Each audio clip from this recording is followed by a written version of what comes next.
لیکن کیا جذبہ تھا نوجوان کا کہ نہیں گناہ نہیں کرنا ہے، چاہے جیل چلا جاؤں لیکن مجھے اس غلط راستے کے اوپر نہیں جانا ہے۔ قرآن ہے جو ہم کو حضرت موسیٰ علیہ السلام کی نوجوانی کے واقعات سناتا ہے کہ موسیٰ علیہ السلام مصر سے نکل کے مدین پہنچتے ہیں اور دیکھتے ہیں کہ نوجوان لڑکیاں ہیں اور ان کے جانوروں کو پانی پلانے والا کوئی نہیں ہے، آگے بڑھ کے پانی پلاتے ہیں۔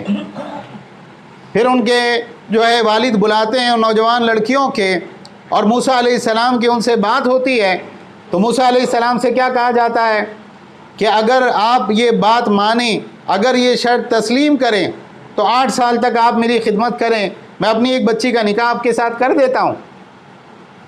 موسیٰ علیہ السلام نے تسلیم کر لیا۔ یوسف علیہ السلام گناہ سے بچنے کے لیے، بے حیائی سے بچنے کے لیے 8 سال جیل میں رہنا تسلیم کیا، اور موسیٰ علیہ السلام نے نکاح کے لیے حلال طریقے سے جو ہے اس چیز کو حاصل کرنے کے لیے کئی سال تک انہوں نے اپنے سسر کی بکریاں چرانا، ان کے گھر کا کام کاج کرنا تسلیم کیا۔ یہ جو ہے ایک اسلام سکھاتا ہے کہ بھئی آپ کی نوجوانی گناہ سے بچ کر حلال جگہ جو ہے آپ کی جوانی صرف ہونا چاہیے۔ تو قرآن کریم میں نوجوانوں کے بہت سے واقعات اللہ نے ذکر کر کے ہمارے نوجوانوں کو یہ بتایا ہے کہ جوانی کے اندر کون سے کام کرنے کے ہیں، کون سے کام نہیں کرنے کے۔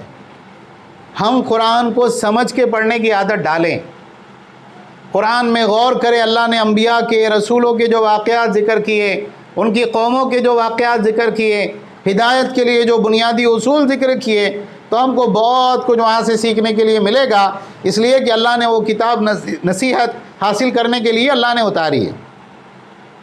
اچھا، نوجوانوں کے تعلق سے کیا کرنا چاہیے ہم لوگوں کو، کیا نہیں کرنا چاہیے، بہت اختصار کے ساتھ چند چیزیں ہم دیکھتے ہیں۔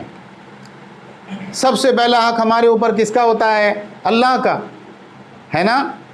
جو بھی کام کرنے ہیں اللہ تعالیٰ نے فرمایا قرآن کریم میں سورہ ذاریات آیت نمبر 56 میں، وَمَا خَلَقْتُ الْجِنَّ وَالْإِنسَ إِلَّا لِيَعْبُدُونَ، میں نے جنوں اور انسانوں کو محض اپنی عبادت کے لیے پیدا کیا ہے۔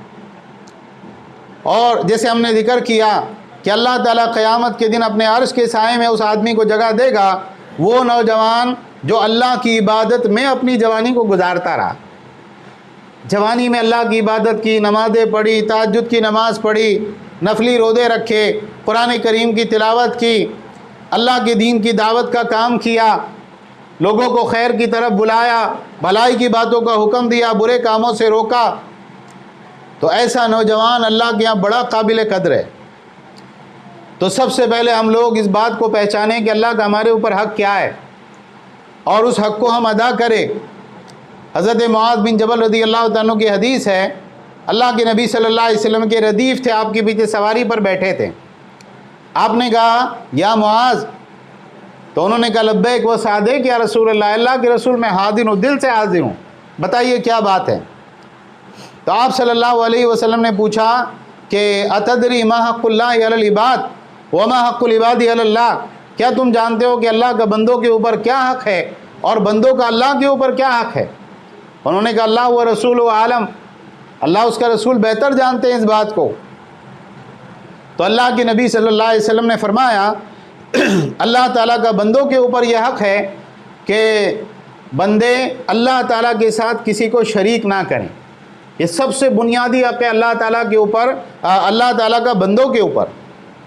اللہ کی توحید، ایک اللہ کو رب ماننا، اللہ ہی سے اپنی ساری منتیں اور مرادیں ماننا، اللہ ہی سے اپنے جو ہے سارے امیدوں کو لگانا، اللہ ہی سے سب سے زیادہ محبت کرنا، اللہ ہی سے سب سے زیادہ ڈرنا، اللہ کی توحید کا کما حق و علم حاصل کرنا، یہ اللہ تعالیٰ کا سب سے بنیادی حق ہے، اور یہ ہمارے نوجوانوں کو پہچاننا چاہیے۔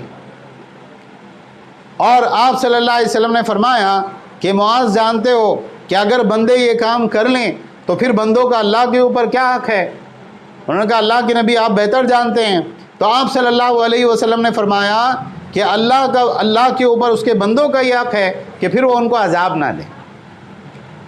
جو اللہ کی توحید کو پہچانے اور اللہ کی فرما برداری کرے، اللہ کے حکموں کو مانے، اللہ کے سامنے سر تسلیم خم کرے، تو ایسی صورت میں کیا ہوگا؟ اللہ پھر اپنے اس بندے کو عذاب نہیں دے گا۔ تو ایک یہ ہے کہ ہم اللہ تعالیٰ کے حق کو پہچانیں. دوسری بات یہ ہے کہ نوجوانوں کو اپنے ماں باپ کے حق کو بہت پہچاننا چاہیے. قیامت کی نشانیوں میں سے یہ بات ہے کہ اولاد نافرمان ہو جائے گی. اس سلسلے میں آپ دیکھیں ایک بہت مشہور حدیث ہے حضرت جبریل علیہ السلام کی، حدیث جبریل جس کو کہا جاتا ہے کہ حضرت جبریل علیہ السلام ایک مرتبہ بالکل اجنبی صورت میں آئے صحابہ کے مجمع میں، اللہ کے نبی صلی اللہ علیہ وسلم کے ساتھ بیٹھے اور آپ سے بہت اہم سوالات کیے تاکہ صحابہ کو اس کا علم ہو. اے اللہ کے نبی ایمان کیا ہے بتائیے. اللہ کے نبی صلی اللہ علیہ وسلم نے بتایا کہ ایمان کیا ہوتا ہے. اسلام کیا ہے بتائیے. آپ نے اسلام کے بارے میں بتایا. پھر انہوں نے آپ سے پوچھا اللہ کے نبی قیامت کے احسان کیا ہے. آپ نے احسان کے بارے میں بتایا. پھر انہوں نے پوچھا قیامت کب آئے گی. آپ نے کہا جو سوال کرنے والا ہے، جس سے سوال کیا جا رہا ہے، وہ اس سے زیادہ نہیں جانتا ہے، نہیں معلوم قیامت کب آئے گی، اللہ ہی کو معلوم ہے کب آئے گی. تو انہوں نے کہا اللہ کے نبی اس کی نشانیاں کیا ہیں. تو آپ نے بہت سی نشانیاں بتائی. ان نشانیوں کے اندر ایک لفظ یہ ملتا ہے تلد الامۃ ربتہا، باندی اپنی مالکہ کو جنے گی. یعنی کیا ہوگا، جو بچے پیدا ہوتے ہیں تو بیٹے تو بعض مرتبہ سخت مزاج ہوتے ہیں، غصے والے ہوتے ہیں، بیٹیاں نرم ہوتی ہیں. لیکن قیامت کی نشانیوں میں سے ہے کہ بیٹیاں بھی اپنی ماؤں کے ساتھ کیسا سلوک کرے گی کہ جیسے ایک زر خرید باندھی ہوتی ہے بازار سے خرید کے لائے اور یہ مالکہ ہے، اس انداز میں ہوگا کہ بیٹی مالکہ بن جائے گی اور ماں کے ساتھ بالکل باندھیوں والا سلوک کرے گی. اور بعض احادیث میں یہ لفظ ہم کو ملتا ہے کہ یوق الرجل یوق اباہ وادنا صدیقہ، آدمی اپنے باپ کی نافرمانی کرے گا اور اپنے دوست کو قریب کرے گا. دوست ہے نا، دوست بہت اچھا، اور باپ بہت خراب. باپ بھلائی کے لیے طرح طرح کی باتیں بتاتا ہے، بہت سارے کاموں کو کرنے سے روکتا ہے، بہت ساری چیزوں کے اندر صحیح اور غلط کی تعلیم دیتا ہے. تو باپ کی باتیں بری لگے گی اور دوست کی باتیں اچھی لگے گی. کیوں؟ دوست خالی مزے کی باتیں کرتے ہیں. تو یاد رکھیے اس بات کو کہ نوجوانی کے اندر اپنے ماں باپ کے احسانات کو نہیں بھولنا چاہیے. سورہ لقمان میں اللہ تعالیٰ نے حضرت لقمان علیہ السلام کی نصیحتیں ذکر کی جو انہوں نے اپنے بیٹے کو بٹھا کے کی تھی. اس نصیحت کے اندر سب سے پہلی نصیحت کیا ہے؟ یا بنی لا تشرک باللہ ان الشرک لظلم عظیم. اے بیٹے اللہ کے ساتھ شرک نہیں کرنا، شرک سب سے بڑا گناہ ہے.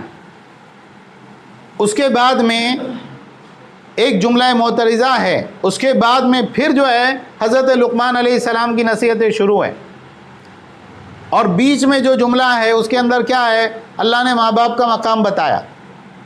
بعض اہل علم نے اس بات کو ذکر کیا ہے کہ عام طور سے یہ ہوتا ہے کہ آدمی کو جب اپنا حق بتانا ہوتا ہے تو وہ شرما جاتا ہے. میں ایسا کیسے بولوں کہ تم میری خدمت کرو، لیکن اللہ تعالیٰ حق بات بیان کرنے سے شرماتا نہیں ہے. تو اللہ تعالیٰ نے کیا ذکر کیا لقمان علیہ السلام کی نصیحت کے بیچ میں؟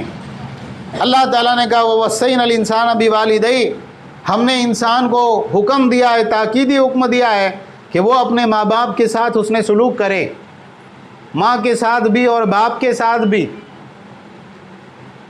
اور اللہ تعالیٰ نے ماں کا خاص طور سے تذکرہ کرتے ہوئے کہا حملتہ امہ وہنا علی وہن وفصالہ فی عامین. کبھی تم نے غور کیا اپنی پیدائش کے مرحلے میں جب حمل ٹھہرا تھا تو ماں کمزور پر کمزور ہوتی رہی، جیسے حمل کے ایام بڑھتے رہے ماں کے جسم میں کمزوری بڑھتی رہی. غور کیا کبھی تم نے کہ تمہاری ماں نے تمہارے لیے کتنی مشقت برداشت کی ہے؟ اور جو دودھ چھڑانے کی مدت ہے 2 سال دودھ پلانے کی مدت، کبھی غور کیا کہ اس زمانے کے اندر ماں کو تم سے کتنی تکلیف پہنچی؟ تو اپنے ماں باپ کا خیال رکھو، ماں کا بھی اور باپ کا بھی. انشکر لی ولی والدیک الی المصیر، میرے بھی شکر گزار رہنا اور اپنے ماں باپ کے بھی شکر گزار رہنا، اور دیکھو لوٹ کے تم کو میرے ہی پاس آنا ہے. یعنی اگر نوجوانی کے زوم میں باپ کی بات سننے سے انکار، ماں کی بات سننے سے انکار، کبھی ماں کے ساتھ بد زبانی، کبھی باپ کے ساتھ بدتمیزی، تو یاد رکھو لوٹ کے آنا تو اللہ ہی کے پاس ہے. اللہ تعالیٰ ہو سکتا ہے دوسرے جرائم اور گناہوں کو معاف کر دے، ماں باپ کے ساتھ بدسلوکی کو اللہ تعالیٰ معاف نہیں کرتا. کیوں؟ اس لیے کہ یہ حقوق العباد میں سے ہے. جب تک ماں باپ معاف نہ کر دے بچے کی معافی نہیں ہو سکتی. تو اللہ تعالیٰ کے بعد میں والدین کے حق کا خیال. اسی طرح سے آپ دیکھیں کہ آج ہمارے جو اسکول اور کالج ہے، ہمارے بہت سے اسکول اور بہت سے کالج یہ عقیدے کی بربادی کا جو ہے ایک بہت بڑا مرکز بن چکے ہیں. جیسے اکبر الہ آبادی نے کہا ہے نا کہ یوں قتل سے بچوں کے وہ بدنام نہ ہوتا، افسوس کہ فرعون کو کالج کی نہ سوچی. بچہ جاتا ہے اسکول میں تو بہت سے ماں باپ اپنے بچے کو کہاں ایڈمیشن کرواتے ہیں؟ اردو اسکول ہے، اس کے اندر کیا بچے کو تعلیم ملے گی؟ یا یہ ہے کہ بھئی یہ مسلم اسکول ہے، بہت سی انگریزی مسلم اسکول بھی شروع ہوئے ہیں، اچھے چل رہے ہیں. نہیں، اپنا بچہ کہاں جانا چاہیے؟ مشنری اسکول میں. بچہ کرسچن اسکول میں جا رہا ہے، ہندو اسکول میں جا رہا ہے، سکھ اسکول میں جا رہا ہے، اور وہاں جانے کے بعد میں پڑھانے والے ٹیچر نان مسلم. وہاں پر جو نصاب ہے، جو سلیبس ہے، اس کے اندر اسلام کا دور دور تک کوئی تصور نہیں.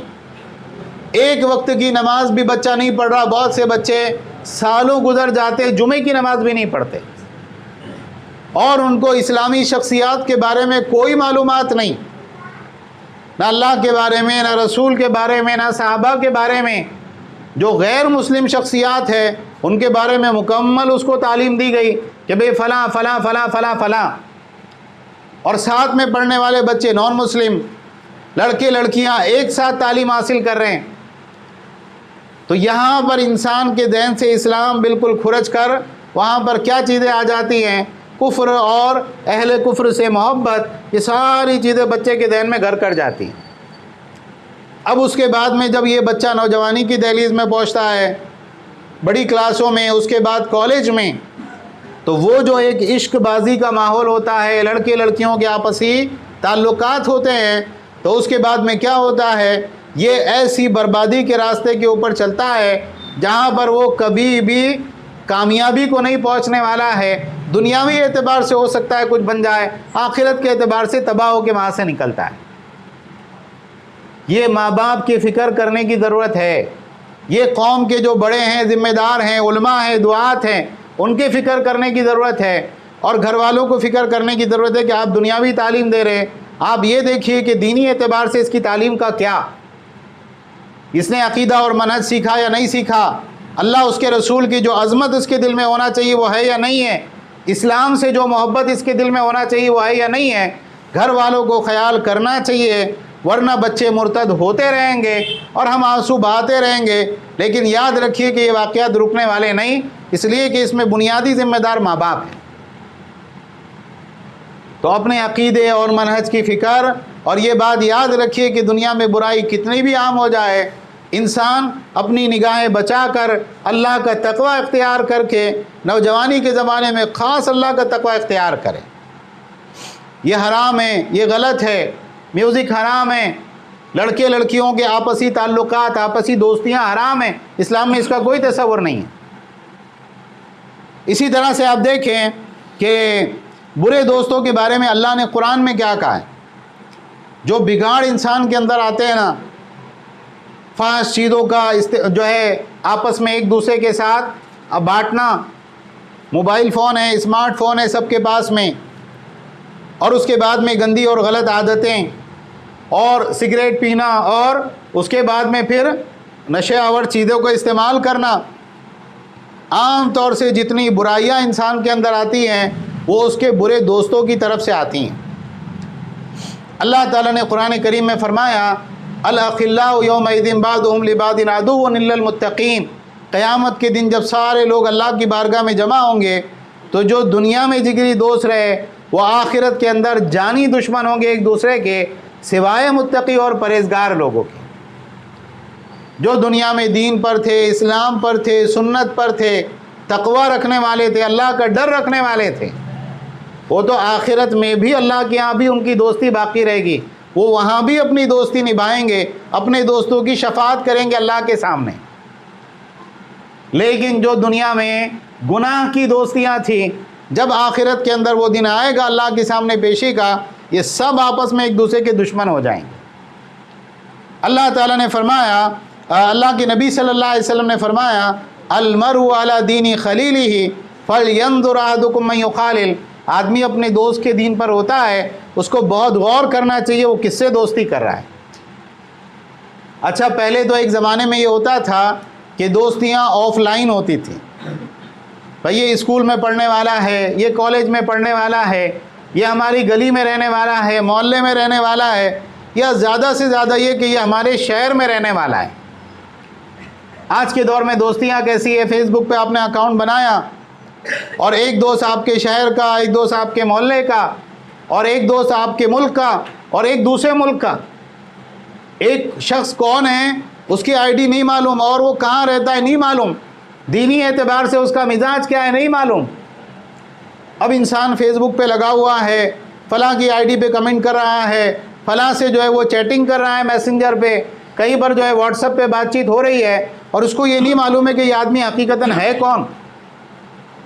اور بعض مرتبہ بڑے بڑے فراڈ ہوتے ہیں، بعض مرتبہ ایسے ایسے واقعات ہوتے ہیں کہ لوگ بلیک میلنگ کا شکار ہوتے ہیں، بعض مرتبہ لوگ سوسائڈ کرنے پہ مجبور ہوتے ہیں۔ کس وجہ سے؟ برے دوستوں کی وجہ سے۔ آپ کے حقیقی سب سے اچھے دوست دنیا میں کون ہے معلوم ہے؟ آپ کے ماں باپ ہیں۔ ماں باپ کے بعد سب سے اچھے دوست کون ہیں؟ آپ کے بہن بھائی ہیں، آپ کے قریبی رشتہ دار ہیں، ایسے لوگ ہیں جن کے ساتھ آپ کا بچپن گزرا، جو آپ کے ساتھ مسجد میں نماز پڑھتے رہے، وہ آپ کے سب سے اچھے دوست ہیں۔ ان دوستوں کو چھوڑ کر خیالی دوستوں کی طرف جانا اور خیالی دنیا کے اندر وقت گزارنا، ہمارے نوجوانوں کو اس سے نکلنے کی ضرورت ہے۔ اسی طرح سے آپ دیکھیں کہ اللہ کے نبی صلی اللہ علیہ وسلم کی سنت سے ہم کو ایک بات یہ ملتی ہے کہ جب انسان بڑا ہو جائے، کسی لائق ہو جائے، تو اس کو کمانے کی فکر کرنا چاہیے اور جلدی سے جلدی اپنے ماں باپ کے بوجھ کو ہلکا کرنا چاہیے۔ آج ایک مزاج ہے ہمارے نوجوانوں میں، خاص طور سے اگر آپ دیکھیں کہ کافی عمر ہو گئی اور بہت کچھ کر سکتے ہیں، لیکن آرام سے گھر میں بیٹھے ہیں۔ کیوں؟ ہاں پڑھائی چل رہی ہے اور فلاں فلاں جو ایگزام ہونے والے ہیں تو میں گھر میں پڑھ رہا ہوں، اور اس کے بعد میں فضول دوستیاں ہیں، ادھر ادھر کے فضول اخراجات ہیں، اور خالی جو ہے وقت گزاری ہے، ٹائم پاس ہے۔ اللہ کے نبی صلی اللہ علیہ وسلم کی زندگی کو اگر آپ دیکھیں، ایک مرتبہ آپ نے صحابہ سے کہا، صحیح بخاری کی روایت ہے، ما من نبی الا وقد راہ الغنم، کوئی نبی دنیا کے اندر ایسا نہیں آیا جس نے بکریاں نہ چرائی ہوں۔ اللہ تعالیٰ کے جتنے انبیاء دنیا کے اندر آئے وہ سب بکریاں چرائی انہوں نے عمر کے کسی نہ کسی مرحلے میں۔ تو صحابہ نے پوچھا، اللہ کے نبی آپ بھی؟ اللہ کے نبی صلی اللہ علیہ وسلم نے فرمایا، نعم کنت اراھا، میں بھی بکریاں چرایا کرتا تھا، مکے والوں کی بکریاں چند قرات کے بعد میں بھی چرانے کے لیے لے جایا کرتا تھا۔ جب اللہ کے نبی صلی اللہ علیہ وسلم بڑے ہوئے، جوان ہوئے، تو آپ نے پہلا کام جو اپنی زندگی میں کیا وہ کیا تھا؟ بکریاں چرانا۔ بکریاں چرانا کسی بھی زمانے میں کوئی معزز پیشہ نہیں سمجھا جاتا۔ ایسا ہوتا ہے کہ بھئی کوئی تقریب ہے، کوئی شادی ہے، کوئی پروگرام ہے، اور خصوصی کرسی پہ آپ بٹھائے، یہ ہمارے یہاں کی بہت معزز شخصیت ہے، کیوں؟ بکریاں چراتے ہیں۔ بکریاں چرانا غریبوں کا، ایک نچلے طبقے کے لوگوں کا کام ہوتا ہے، لیکن اللہ کے نبی صلی اللہ علیہ وسلم جو مکہ کے سردار کی اولاد ہے، عبد المطلب مکہ کے سردار تھے، ان کے خاندان سے ہیں، قریش سب سے اونچے قبیلے سے ہیں، سب سے اونچے خاندان سے ہیں، اور مکہ کی سب سے قابل عزت شخصیت ہے، ساری دنیا کی سب سے قابل عزت شخصیت ہے۔ جب وہ بڑے ہوئے اور کوئی کام کر کے اپنی روزی کمانا ہے، تو اللہ کے نبی صلی اللہ علیہ وسلم نے اس کو ہلکا کام سمجھا؟ نہیں، کسی کے اوپر ڈیپینڈ نہیں رہنا ہے، جہاں ہو سکے اپنی روزی کما کے خود اپنے پیروں کے اوپر کھڑا ہونا ہے۔ پھر اس کے بعد میں ابو طالب نے اللہ کے نبی صلی اللہ علیہ وسلم کو مشورہ دیا کہ جائیے آپ خدیجہ سے بات کیجئے، وہ اپنا مال مزاربت پر دیتی ہیں، ان کا مال لے کے ملک شام جائیے، تجارت کیجئے۔ آپ گئے، تجارت کی، وہاں سے زیادہ نفع کمایا، اور اس کے بعد میں اللہ کے نبی صلی اللہ علیہ وسلم کا نکاح ہوا۔ تو نکاح کرنے سے پہلے پیروں پہ کھڑا تو ہونا پڑے گا۔ تو کام کوئی بہت اونچا ہے دنیاوی اعتبار سے، چھوٹا ہے، اچھا کام ہے، بڑا کام ہے، یا نچلے درجے کا کوئی کام ہے، جو حلال روزی ہے، حلال کام ہے، آدمی کچھ بھی اختیار کرے لیکن اپنے ماں باپ کے بوجھ کو کم کرے۔ اسی طرح سے آپ دیکھیں کہ نکاح میں تاخیر نہیں ہونا چاہیے۔ جو بڑے ہیں ان کا کام یہ ہے کہ بچہ کچھ نہ کچھ کمانے لگا ہے، اپنے پیروں پہ کھڑا ہو گیا ہے، اللہ تعالیٰ نے مال دولت دے رکھا ہے، تو جتنی جلدی ہو سکتا ہے جو بھی قانونی عمر ہو جلد از جلد نکاح کی فکر کریں۔ اللہ کے نبی صلی اللہ علیہ وسلم نے فرمایا یا معاشر الشباب من استطاع منکم الباءۃ فلیتزوج، اے نوجوانوں کی جماعت جو نکاح کی طاقت رکھتا ہو اس کو ضرور نکاح کر لینا چاہیے، اس لیے کہ اس سے کیا ہوگی، عزت و آبرو کی حفاظت ہوگی، نگاہیں جھکی رہے گی۔ اور جو نکاح کی طاقت نہیں رکھتا اس کو کیا کرنا چاہیے، کثرت سے نفلی روزے رکھنا چاہیے، کیونکہ نفلی روزے رکھنے کی وجہ سے کیا ہوتا ہے، انسان کے دماغ میں جو فاسد خیالات آتے ہیں، جو اس کی طبیعت کے اندر ایک بھوچال ہوتا ہے، اس کے اندر ذرا اس کو آرام ملتا ہے، اس لیے نوجوانوں کو نفلی روزے رکھنا چاہیے۔ تو یہ بات کی فکر ضروری ہے۔ اور اس کے ساتھ میں کیا کرنا چاہیے ہم لوگوں کو، اللہ کے دین کو سیکھیں اور اللہ تعالیٰ کے دین کو سیکھ کر اپنے آپ کو اللہ کی دین کی دعوت میں لگائیں۔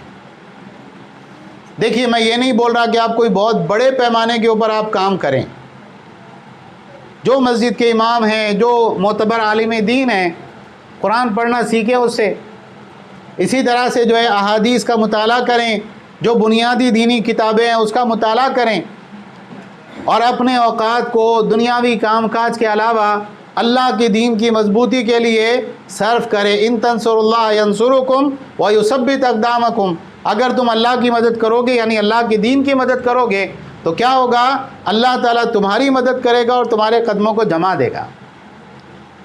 اللہ کے نبی صلی اللہ علیہ وسلم کے زمانے میں ایسی دسیوں مثالیں صحابہ اکرام میں ہم کو ملتی ہیں۔ مصعب ابن عمیر رضی اللہ تعالیٰ عنہ ہیں، بہت اونچے خاندان سے ہیں، بہت نادوں کے پالے ہیں، اور یہ صحابی کے اندر اللہ کے نبی صلی اللہ علیہ وسلم کی بہت مشابہت تھی، یہاں تک کہ جب یہ غزوہ احد میں شہید ہوئے تو لوگوں میں ایک افواہ پھیلی تھی کہ محمد صلی اللہ علیہ وسلم شہید ہو گئے، تو اللہ کے نبی صلی اللہ علیہ وسلم سے دکھنے دکھانے میں بہت مشابہ، اسلام لے آئے، اور اسلام لانے کے بعد میں کیا ہوا، گھر والوں نے سب کچھ چھین لیا کہ تم مسلمان ہو گئے، اب یہ سب کچھ تمہارا نہیں، جاؤ تم کو جہاں جانا ہے جاؤ۔ اللہ کے نبی صلی اللہ علیہ وسلم کی صحبت میں رہے، آپ سے قرآن سیکھا، اسلام کی بنیادی تعلیمات حاصل کی، دین سیکھا، اور جب مدینہ والے آئے، چند افراد مسلمان ہوئے تو انہوں نے کہا اللہ کے نبی ہمارے ساتھ کوئی داعی دیجیے جو ہمارے یہاں آ کر لوگوں کو اسلام کی دعوت دے اور قرآن سکھائے۔ کوئی بہت عمر رسیدہ شخصیت نہیں ہے، نوجوان آدمی ہے۔ اللہ کے نبی صلی اللہ علیہ وسلم نے کہا مصعب کو لے کے جاؤ۔ مصعب ابن عمیر رضی اللہ تعالیٰ عنہ مدینہ گئے، اور مدینہ جا کر وہاں پر ہر علاقے میں لوگوں کو اسلام کی دعوت دی، قرآن پڑھ کر سنایا، بہت سے کٹر مخالف بھی ان کی دعوت سے مسلمان ہوئے۔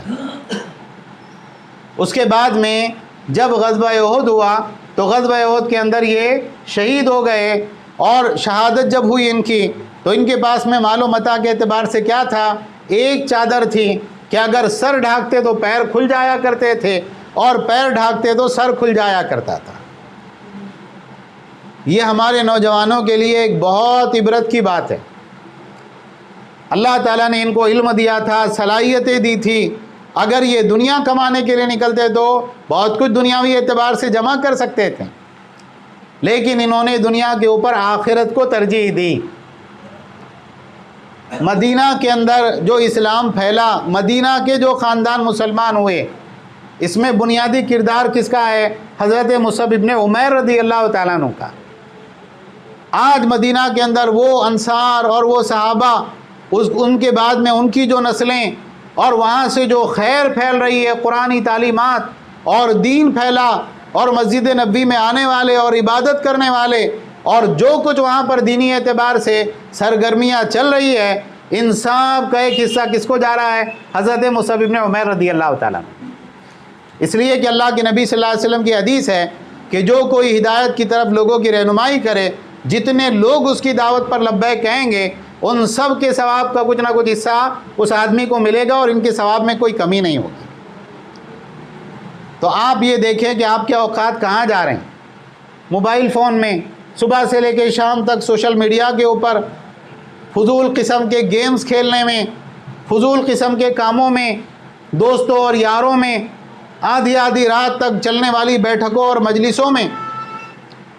جوانی کی قدر کریں اور جوانی کی حالت میں زیادہ سے زیادہ علم سیکھیں، اللہ سے اپنا تعلق مضبوط کریں، مسجد کے اندر صف اولیٰ میں نماز پڑھنے کی عادت ڈالیں، روزانہ قرآن کریم کی تلاوت کا اور اذکار کا ایک حصہ رکھیں، اور اپنی زندگی کا ایک مقصد بنائیں اور اپنی زندگی کے اندر اللہ کے دین کو، اللہ کے دین کے پیغام کو زیادہ سے زیادہ لوگوں تک پہنچائیں۔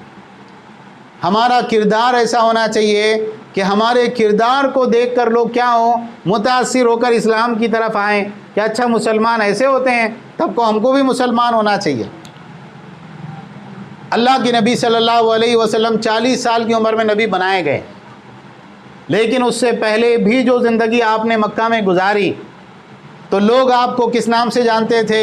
الصادق اور الامین، بہت سچا اور بہت امانت دار۔ یہ ہماری پہچان ہونا چاہیے۔ اللہ تعالیٰ سے دعا ہے جو باتیں کہی سنی گئی اللہ تعالیٰ اس پر ہم کو عمل کرنے کی توفیق عطا فرمائیں۔ آمین۔ وآخر دعوانا ان الحمد للہ رب العالمین۔